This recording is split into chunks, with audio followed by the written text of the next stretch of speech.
বাড়ি যাইয়া আনছে, কইছে কি তোমার ছেলের একটাই থুয়েছি, তাই আপনারে নীতি আইছে যে আপনার হাতে তোমারে শুয়ে দেবো, মানে তোমার চাল তোমার আমি দিয়ে দেবো ধরিয়া বলছে এই কামরুল।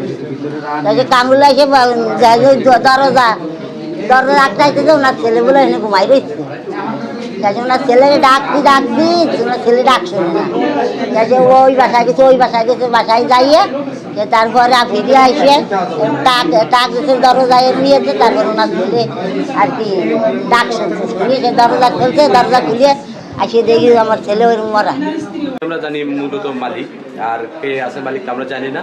আর তার ঘরের ভিতরে এই লাশ পাওয়া গেছে এবং সে মূলত ওই আন্টিরে ডাইকে নিয়ে আসছে যে আপনার ছেলের আমরা বুঝাই দিব, আপনি এসে দেখে যান।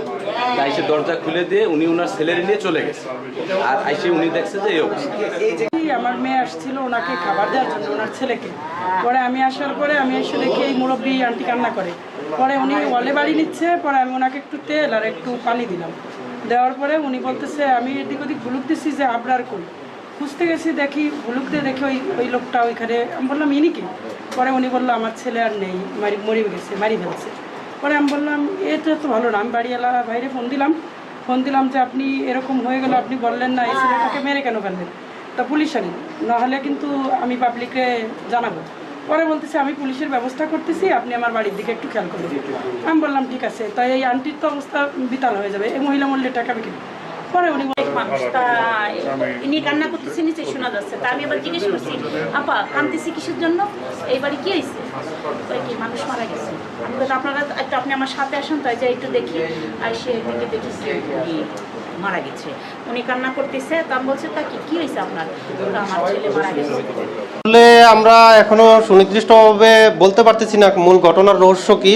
আমরা একটা যে মিয়াপাড়া কাজী অফিসের একটু সামনে একটা বাড়িতে একটা ডেড বডি পাওয়া গেছে, এরকম সংবাদ পাইয়া আমাদের পুলিশ টিম সহ আমাদের পিবিআই সিআইডির টিম এরা সহ সবাই আসছি।